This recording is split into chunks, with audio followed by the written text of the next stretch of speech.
but there are things that is dangerous like biliary atresia or choledochosis. And for biliary atresia, usually the diagnosis need to be urgently made before certain age because of the damage to the liver. So these are mainly a discussion and how we come to achieve what is the correct diagnosis in babies, okay? The presenters for our topics today, we'll start with Dr. Koo. Dr. Koo is our postgraduate trainee, which is going to cover mainly about the history of patient and how we come to a differential diagnosis of patient. Okay, I would like to welcome Dr. Koo.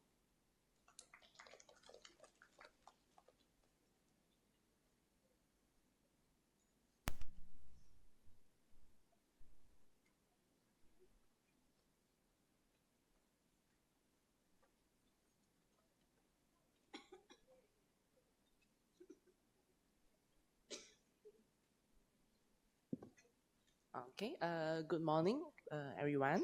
So I'm Dr. Ko from the Department of Pediatric Surgery. Okay, so today we are talking about neonatal jaundice. So neonatal jaundice, as we all know, is a common condition which we can grossly divide into unconjugated or conjugated hyperbilirubinemia, which we know as cholestatic jaundice. So for us, our job is to identify what is the cause of the jaundice and how to treat it. So in this case, is a little bit special. So we are that's why we bring it out today. Okay. So a little bit of the background of this baby. So we give these babies abbreviation as a AI. So baby AI is a male baby. Born term at 38 weeks on 3 days of gestation. The birth weight is also good, 3.6 kg. So a little bit about the maternal and antenatal history. So this is a 33 years old mother, para 3 plus 1.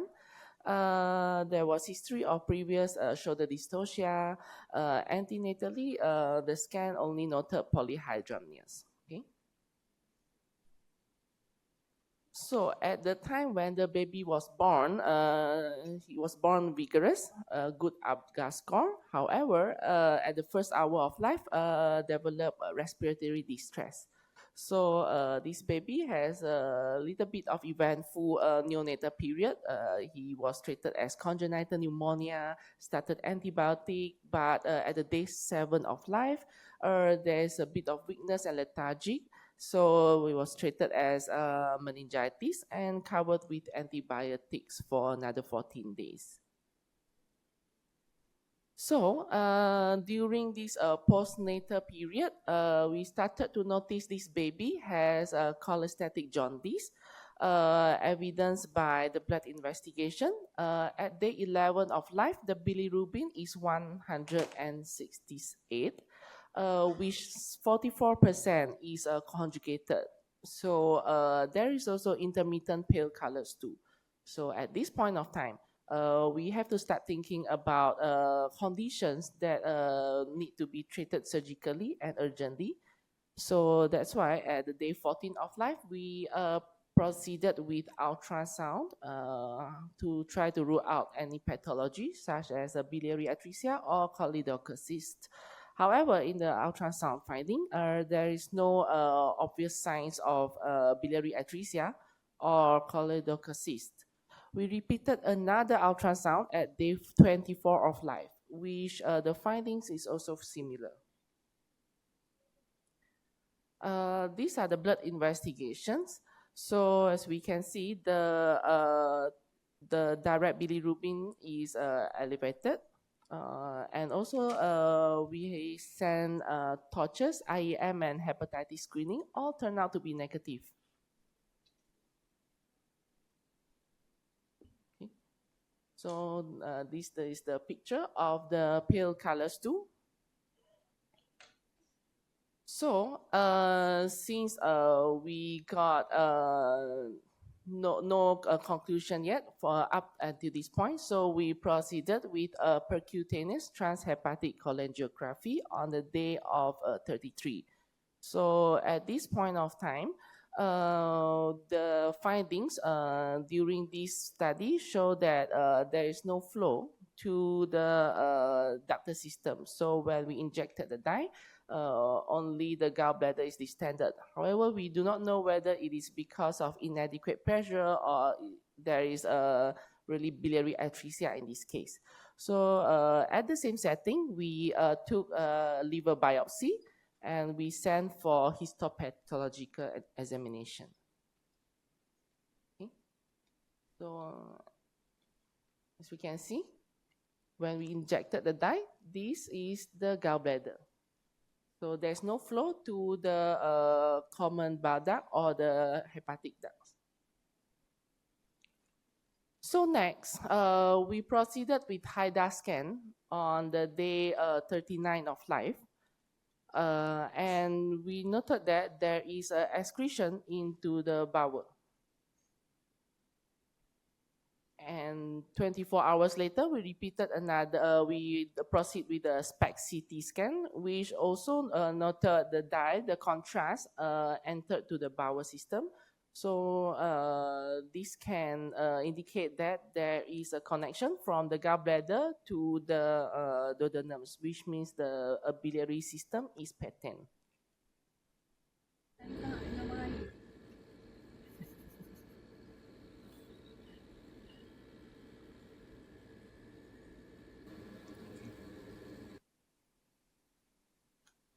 So we repeated another liver biopsy on the day 49 of life.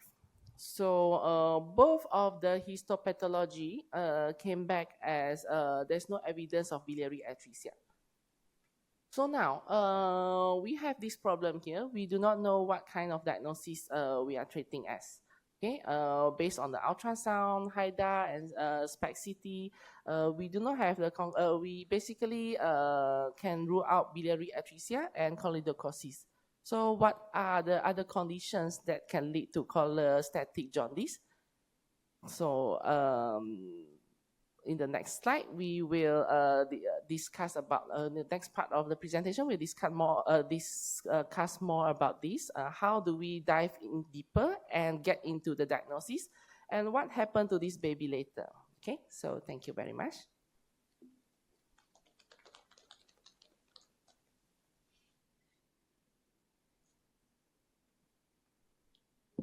Thank you, Dr. Ko. Okay, maybe we should start with questions to the medical student, right? I'm just kidding. Everybody panicking already. Okay. Next, we are going to call for Dr. Erica Hing from Department of Radiology to talk about the investigation. Thank you, Ms. Marjmin. I'm Dr. Erica from Radiology Department. So thank you to Pediatric Surgery team for inviting me to this CPC. Yeah.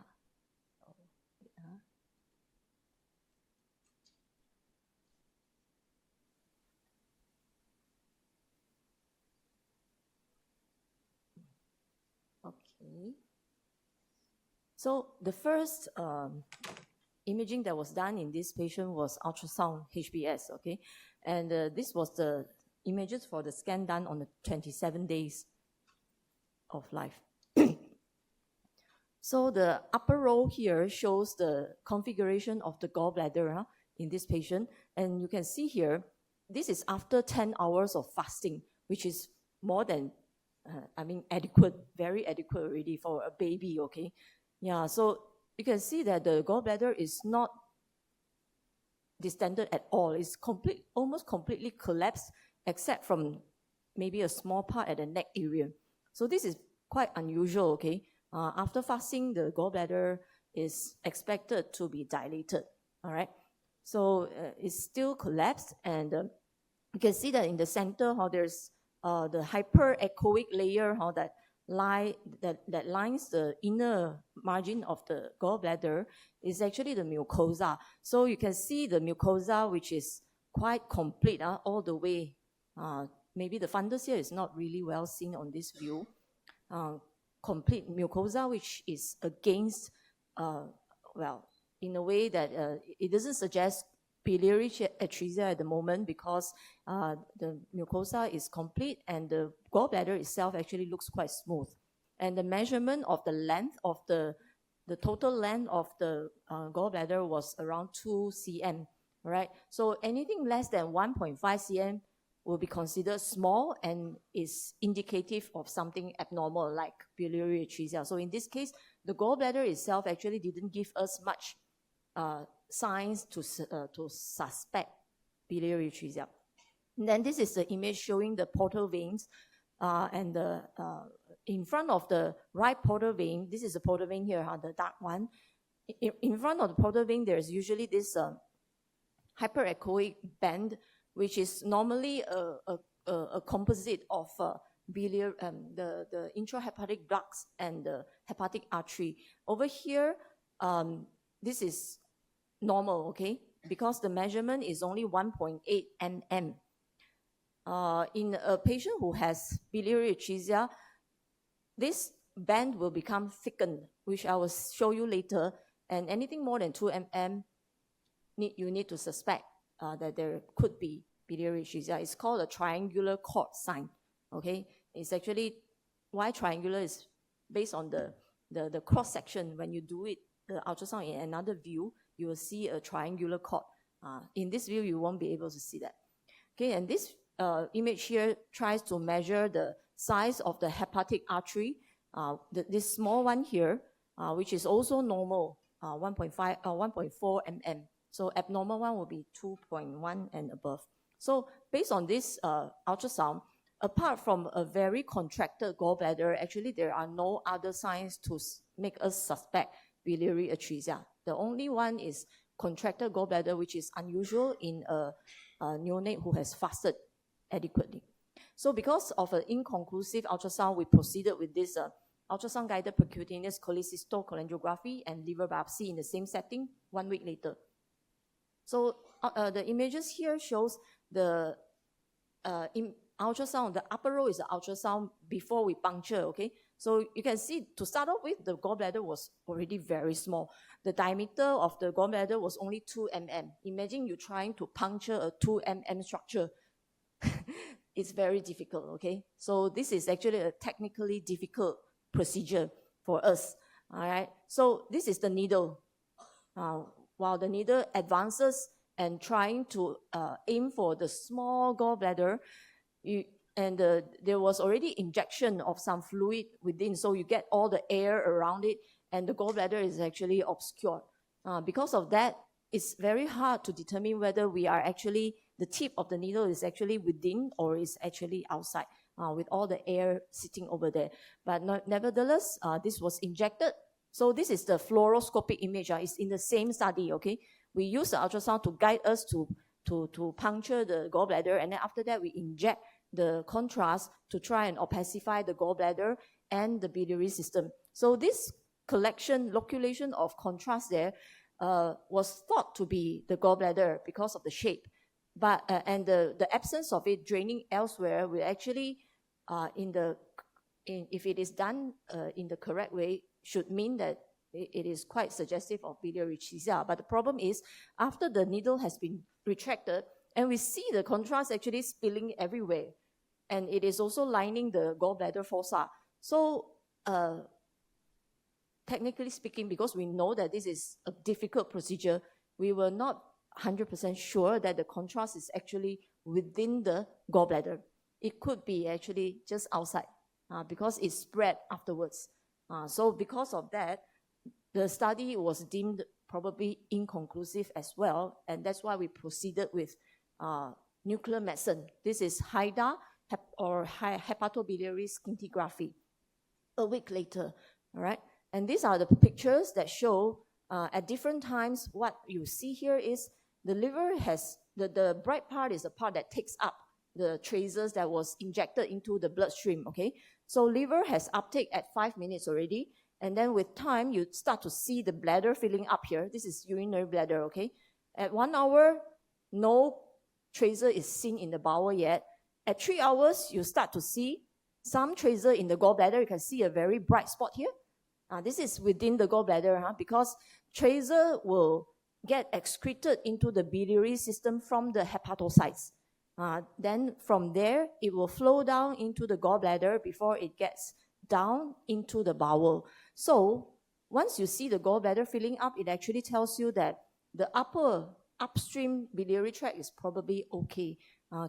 But we still need to see the bowel fill up, then only we can confirm that the whole biliary tract is patent. So at 3 hours, no bowel seen. This is bladder, and patient PU already.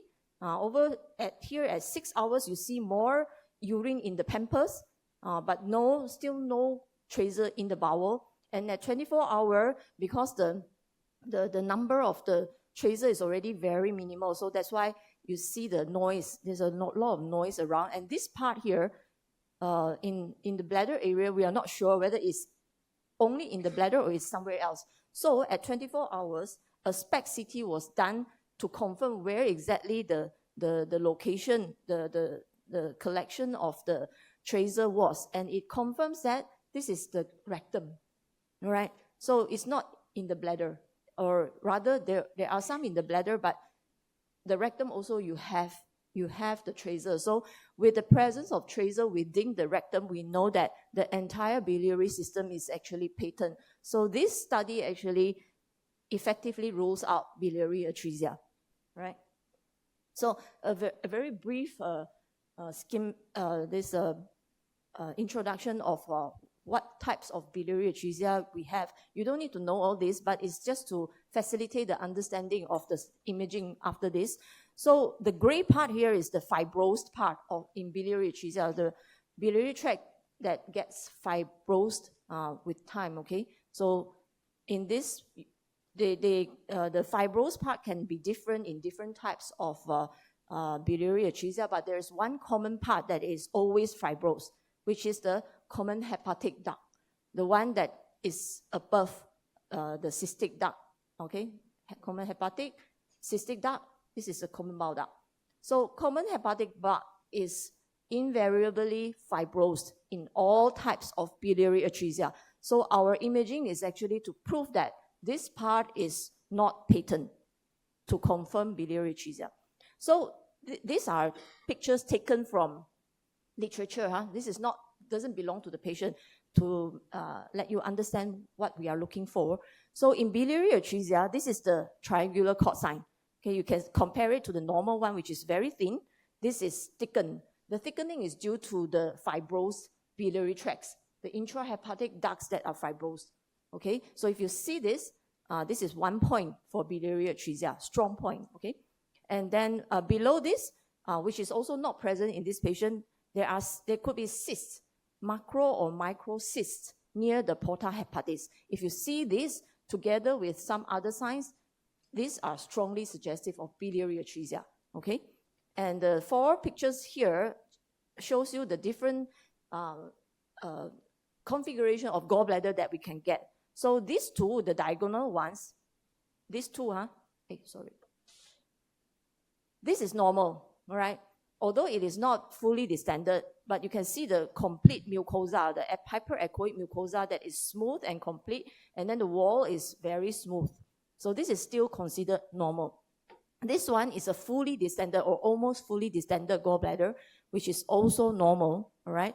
But these 2, this is too small, too short and too small. So less than 1.5 cm in length, abnormal. And this one here, although the length is normal, but the wall is irregular. The mucosa doesn't look normal, okay? You shouldn't see what you call this, wavy kind of appearance in the gallbladder. So this is abnormal. So these 2, if you see them, it's suggestive of biliary atresia, and further investigation should be done to confirm that. And here, this one we are trying to measure the hepatic artery, okay? So in normal ones, hepatic artery are much smaller than portal vein. This is a portal vein, and it should be less than 2 mm. But in a patient who has biliary atresia, a lot of times they will be enlarged. Not always, but there will be, some of them will be enlarged. So more than 2.1 mm is a 0.4 biliary atresia. And the row below here shows the abnormal subcapsular hypervascularity. In normal one, we shouldn't see a lot of vascularity below the capsule. So if you see this is also 1.4 biliary atresia. Okay, so this table is just to show you the most strongly suggestive signs for BA are these three: the gallbladder abnormalities, triangular cord sign, and portal hepatis, macro or microcyst. These three are the strongly suggestive ones. Okay, so and this one is another example how a biliary atresia case would look like on percutaneous cholecystolcholangiography. So this is normal, huh? The needle is going into the gallbladder, so the contrast is injected into the gallbladder, and then the contrast will retrogradely flow up into the common hepatic and then into the intrahepatic ducts. Then it proves that it is patent. And it will also flow downwards into the common bile duct and then into the duodenum. So the whole tract, the whole biliary tract is actually patent. This is normal.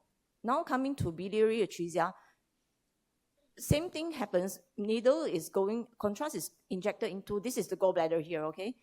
So you see the contrast going down into the common bile duct. This is the pancreatic duct. And then this is the duodenum that gets filled up. But there is no retrograde flow upwards. So something is wrong, okay? You should be seeing the common hepatic and the intrahepatic duct, but in this case, it doesn't happen. So this is the type C biliary atresia where the common hepatic duct is actually fibrosed, right? So that is the use of percutaneous cholecystolcholangiography when ultrasound, we still have to do even if ultrasound is suggestive, we still have to prove it with this cholangiography, all right? But unfortunately, in our case here, because it was technically too difficult to puncture, you can see here if the gallbladder was very big as this, it's easy, okay?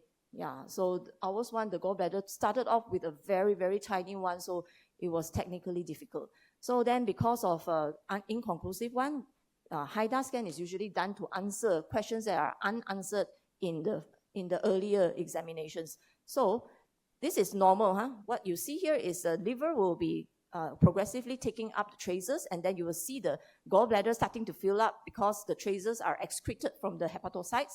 And then you see this. These are actually in the bowel, in the duodenum and the jejunum, very near to the liver. Slowly, the tracer will become more and more and fills up more parts of the bowel. So until 24 hours, you will still see some activity within the bowel. So this is normal, right? It proves that the entire biliary system is patent. But in patients who have biliary atresia or even those with severe medical cholestasis, this could be the findings. The tracer just accumulates within the bladder, within the liver, without any going into the bowels. Yeah, you can see them in the bladder, but not in the bowels. So HIDA scan is only useful when the findings is normal because it excludes biliary atresia. But when it is abnormal, you can't really make any conclusion. You can't differentiate biliary atresia from other types of medical cholestasis. So luckily in this patient, we eventually saw that the HIDA, the tracer was found in the rectum, okay? So in a nutshell, ultrasound will be the initial imaging of choice in any suspected biliary atresia, but problem is it only demonstrates features that are suggestive, but not diagnostic of BA. So make sure you know that a normal ultrasound does not exclude BA, does not exclude biliary atresia. If clinically still suspicious, you have to proceed with further investigations. So the triangular cord sign, abnormal gallbladder, portal hepatitis, if any of these are present, it warrants further imaging, all right? So usually we will go to this, percutaneous cholecystolcholangiography. It is, you need to demonstrate that the entire tract from the intrahepatic duct, the common hepatic duct, the common bile duct, and bowels fill up with contrast. Then you can exclude BA. Otherwise, if any part of this biliary tract is not filled, then you still have doubt, okay? So problem with this procedure is it is invasive because you need to puncture. the liver, okay? You need to puncture the liver, so a bleeding risk is always there. And it cannot be done if the gallbladder is completely not visible or difficult to be done when the gallbladder is small, as in this patient. So this procedure is normally done together with liver biopsy because it involves the same setting. So it's usually done together. Liver biopsy will give you more information, right? So HIDA scan is a nuclear medicine scan, and is usually used for problem solving to rule out biliary atresia, but not to diagnose it. So presence of tracer in the bowel by 24 hours rules out biliary atresia. If there's no bowel activity, we don't know whether this is biliary atresia or something else, okay? Yeah. So conclusion is, differentiating biliary atresia from medical cholestasis is challenging because no single imaging is actually 100% accurate. You have to patch all of them together to arrive at the diagnosis. So imaging findings need to be interpreted in clinical context. Doubtful cases require intraoperative cholangiogram, okay, and biopsy as the reference standard for diagnosis.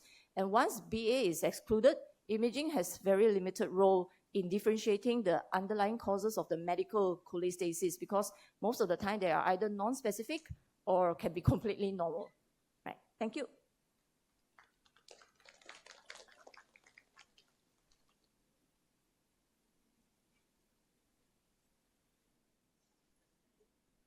Thank you, Dr. Erika. Okay, for the medical student sake, okay, the jaundice in babies are basically generally can be divided into three, which is surgical jaundice, infective causes, or metabolic causes.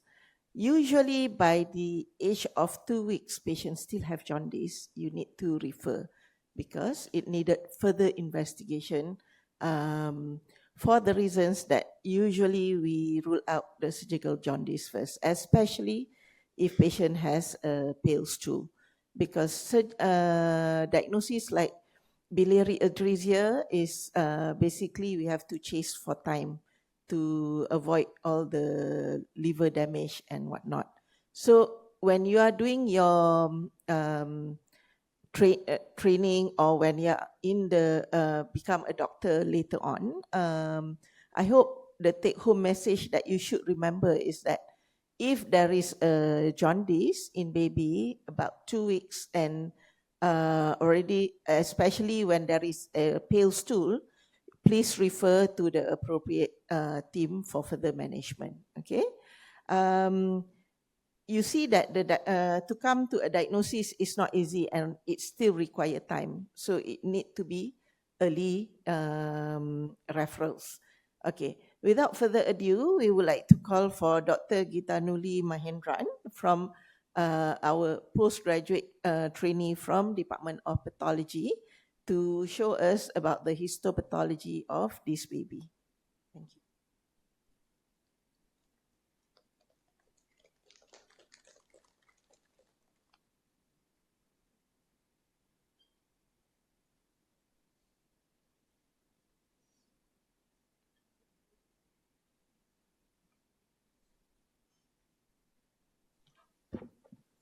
Hi, good morning, everyone. My name is Geethanjali, Miss Marjmin. So I am an anatomical pathology trainee, and I'll be presenting the liver biopsies for this patient. Okay, just a recap. There were a total of 2 liver biopsies that were done for this patient, and this was the first one. I think this was taken around 1 month old when the baby was about 30 days. So we received 3 cores of liver tissue with a total of 11 portal tracts.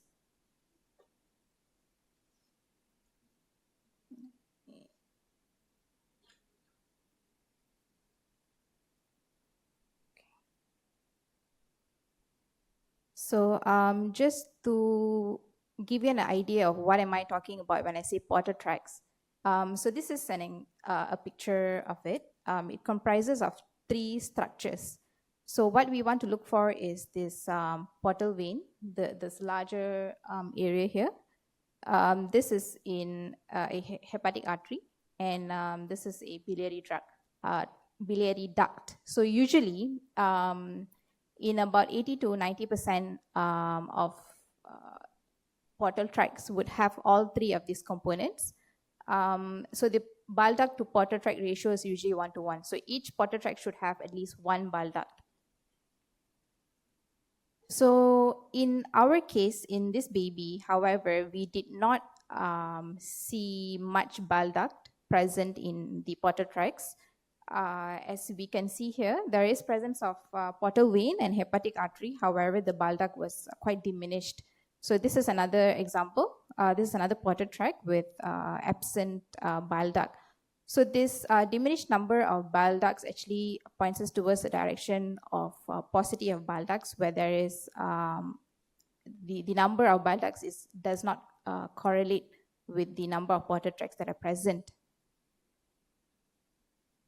And occasionally we were able to see some hepatocyte giant cells as well, like here. And this brownish pigment here indicates there is presence of cholestasis within the liver.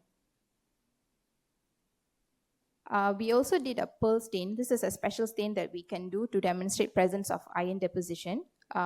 If you are able to see these blue dots, it means there is iron pigments deposited on the liver tissue. But this is, I think, attributed to the fact that this baby had a recent history of transfusion. So the breakdown of the hemoglobin and the subsequent metabolism of the iron can be deposited in the liver. So that could be explained by that. So for a summary of the first biopsy, we did not see any features that were suggestive of biliary atresia. So what we are looking for, which I will also talk about further in the next part of the presentation, is we are looking for bile duct proliferation, any evidence of portal tract edema or fibrosis. However, when a biopsy was taken quite early, I think less than 4 weeks or less than 6 weeks, the early signs of biliary atresia would not be fully present for us to say that conclusively that this is biliary atresia or not. Therefore, we suggested that a repeat biopsy to be done, which was done, I think, about 2 weeks later. So in the second biopsy, we received fragmented course of liver tissues as well. But in this biopsy, we only had about 5 portal tracts. Again, we saw the similar features. There was presence of portal vein and hepatic artery, but we did not see much bile ducts in the portal tracts. Another example here and here as well. We also saw occasional giant cells in the second biopsy as well. They are quite hard to miss, as you will see multinucleation and slightly larger hepatocytes. And again, these brownish pigments indicate that there is a moderate amount of cholestasis happening in the liver tissue. So for the second biopsy, we concluded that there was presence of neonatal giant cell hepatitis with paucity of intrahepatic bile ducts, and there is presence of moderate cholestasis. However, there were no evidence of bile duct proliferation, which are similar to the first biopsy that we had. So the absence of significant bile duct proliferation in both of these biopsies actually does not support the diagnosis of biliary atresia. But rather stir us in a different way, because paucity of bile ducts in the absence of portal fibrosis and inflammation could reflect a form of intrahepatic bile duct paucity such as Alagille syndrome, which we did ask the clinical site to rule out. So again, a recap, why is this not a biliary atresia? We did not see bile ductular proliferation, we did not see portal edema. There was absence of bile plugs within the ductules. Fibrosis was basically absent. Predominantly, we only saw hepatocellular cholestasis, and there was no significant portal inflammation. So none of this actually supports biliary atresia. This is for the benefit of the medical students. These are the expected histologic features of biliary atresia that you would want to see. As I mentioned earlier, bile plugs in the bile ducts are quite important. Portal tract edema, severe grades of portal fibrosis, and bile duct proliferation in all of the present portal tracts. So if you're taking home anything from this presentation, I hope you do this. for biliary atresia, the main three things is the ductular proliferation, portal fibrosis, and cholestasis. The other features that I've listed on this side, hepatocellular swelling, steatosis, pseudorosette formation, multinucleation of the hepatocytes, necrosis, extramedullary hematopoiesis, and biliary tract and peribiliary inflammation can suggest biliary atresia, but they're not specific for it. They can also present in other conditions. So what is it that I've been going on about when I say ductular reaction and bile plugs? So if you're able to see in this picture here, this is a bile duct with a brownish material within it. So this is called a bile plug. And all these other tubular structures that you are noting here is the proliferative bile ducts within this area. So this is what I mean when there is a bile duct proliferation. Another picture on this side here, you're able to see this area shows multiple tubule-like structures, right? So these are the bile duct that has proliferated. And this bluish hue is a special stain that we can use to demonstrate the presence of fibrosis in tissues, which is called a Mason trichome stain. So if you're able to see bluish tinge here, it suggests there is presence of fibrosis as well. Another tool that we could use is immunohistochemical stains. So quite specifically the CK19 stain, which will help you to highlight the biliary duct components. So this is from the first biopsy. As we can see, only highlighted one or maybe a couple of bile duct that was patent.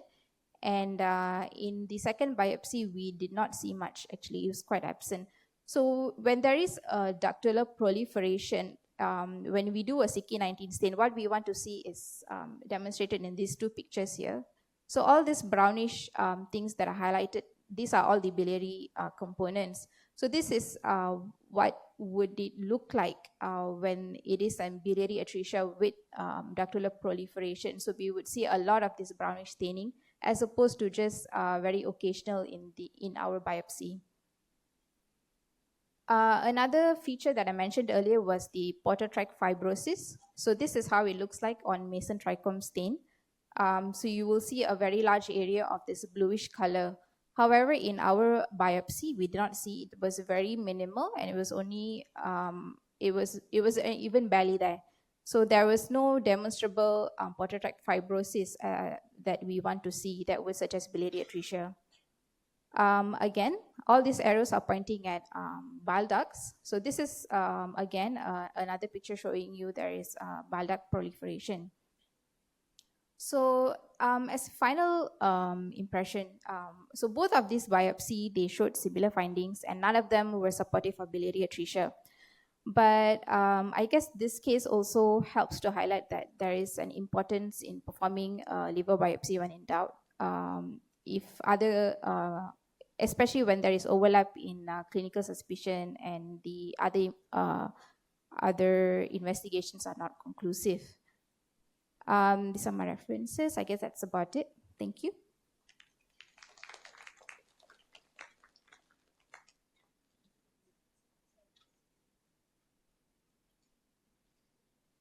Thank you, Dr. Geetha. I think we will proceed with presentation by Ms. Azrina on the whole topic so that maybe it shed more light to this. Okay.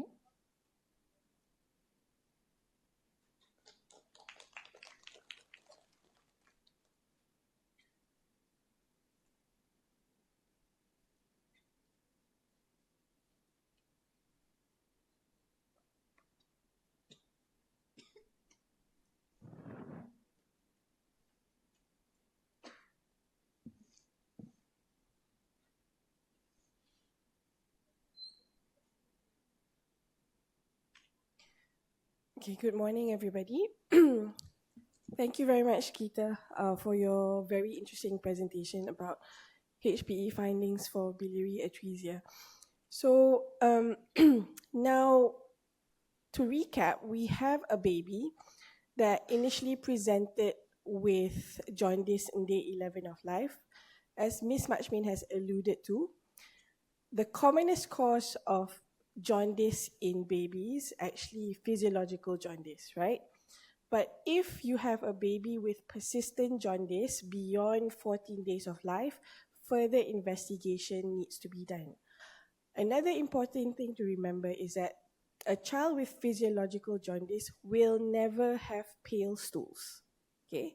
The moment the baby has pale stools, you have to think about obstructive jaundice, okay? And the most important diagnosis to rule out is biliary atresia in this baby, okay?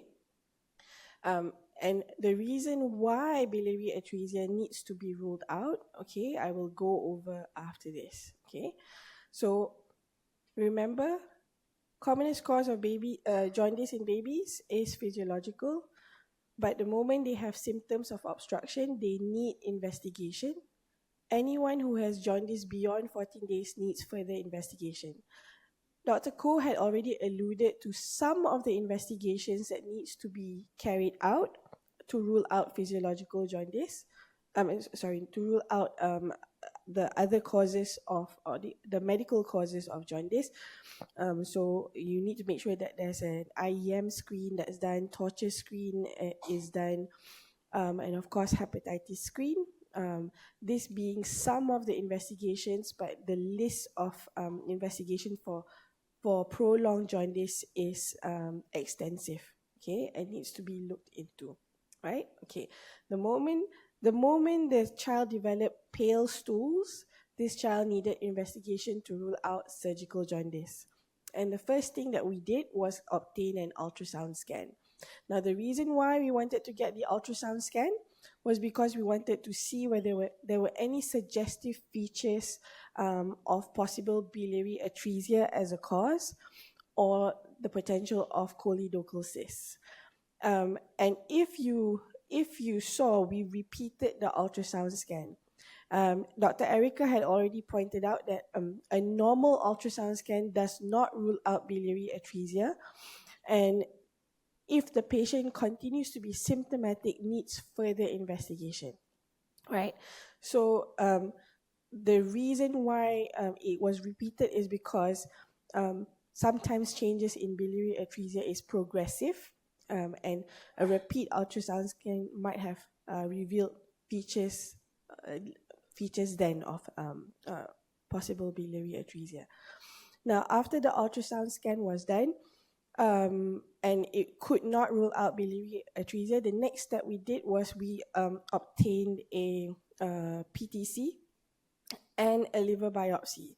So as Dr. Geeta had pointed out, the liver biopsy is helpful to support, because if there were also HPE changes suggestive of biliary atresia, it can help you come up with a diagnosis if you have an inconclusive PTC, right? The gold standard investigation really we did, which is it should be the on-table cholangiogram. But because this patient actually presented earlier on, we were able to do a PTC and not proceed with surgical intervention, right? And because there was some inconclusion in the PTC, we proceeded with a high-def scan, which was very helpful. Okay.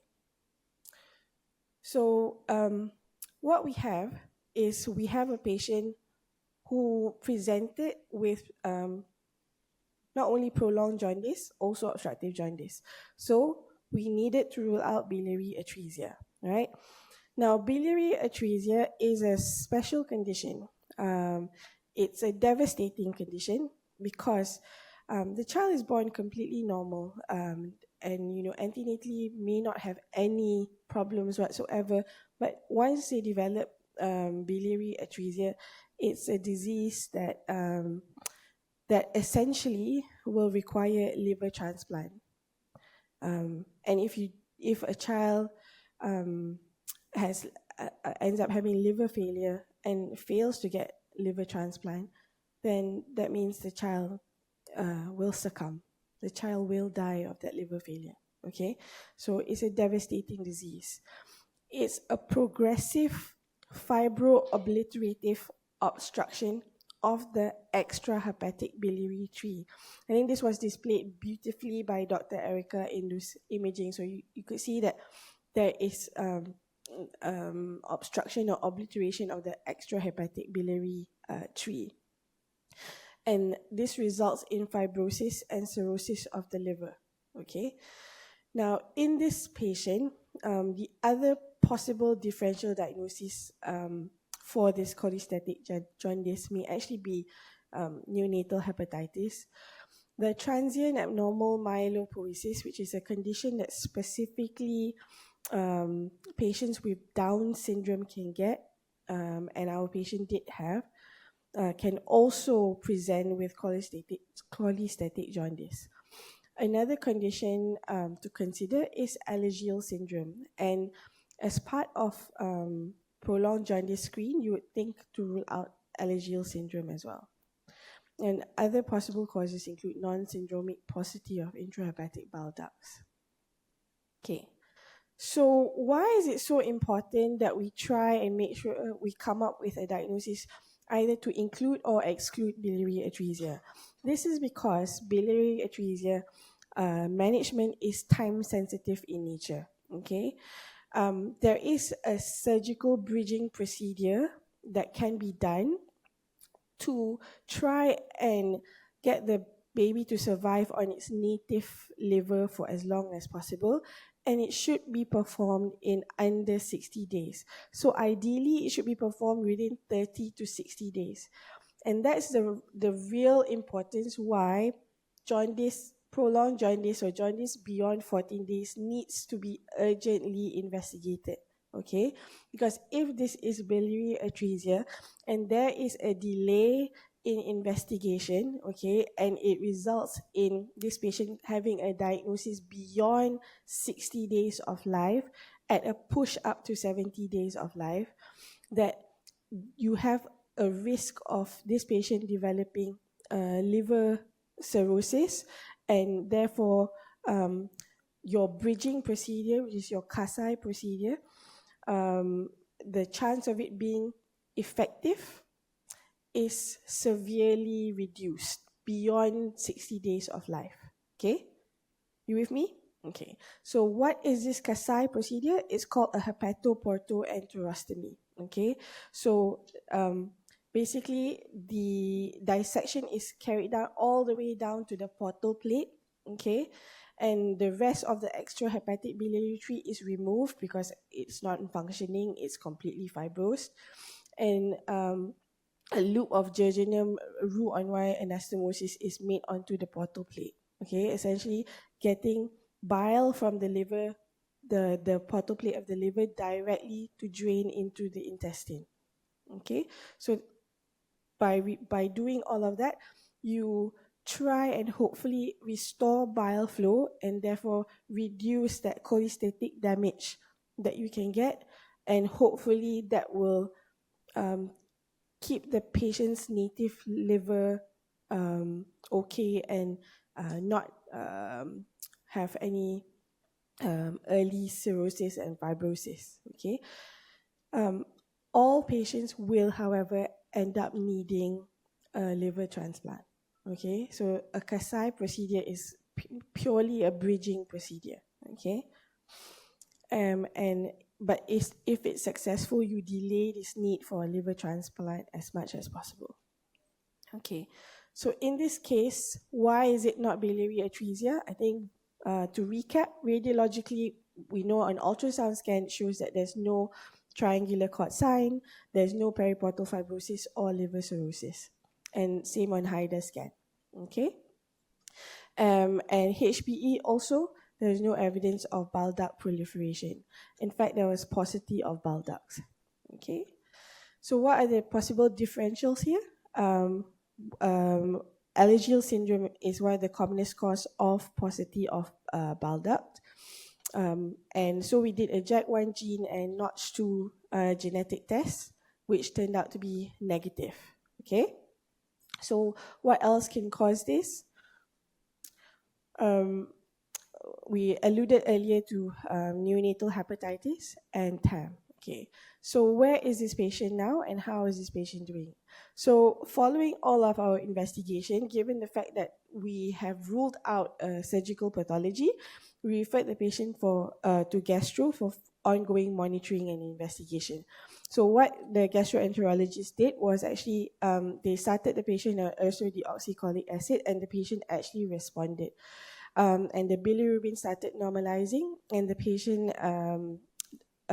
started passing normal pigmented stools. Okay, this took a period of over 2 months for complete resolution of the stool pigment, and the diagnosis given to the patient was that this probably was an element of neonatal hepatitis that has resolved. Okay, the other possibility could be that the Down syndrome itself can also result in or affect the number of bile duct in the liver. So there are some studies that show that patients with Down syndrome, they develop cholestasis because there's a paucity of bile duct, and it might be a double hit in this patient. The fact that the patient already has a small number of bile ducts, and also there was inflammation.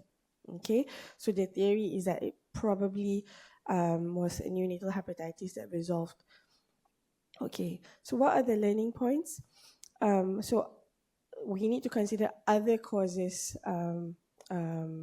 for paucity of intrahepatic bile ducts. These are a list of some of the conditions that can cause paucity of bile ducts. Okay, the other interesting learning point is that on a trawl of the literature, there actually no association between biliary atresia with Down syndrome. So if you have a patient with Down syndrome that has cholestasis, yes, it's important to rule out biliary atresia, but very unlikely to have biliary atresia. It's thought that maybe there's a protective element in patients with Down syndrome from biliary atresia. Okay, and that's the end. Thanks.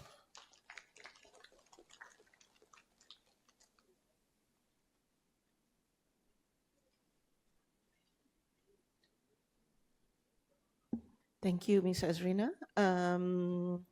Now I would like to see if any one of you would like to ask question to any of the panels.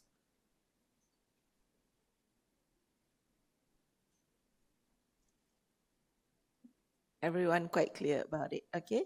Again, the emphasis for this are basically on the neonatal jaundice, when to refer and when to have your high index of suspicion. Fortunately for this baby, that it's not a biliary atresia, so the process of recovery is good. Okay. With that, I think we conclude the CPC today, and thank you again to all the panelists for the great presentation. Thank you.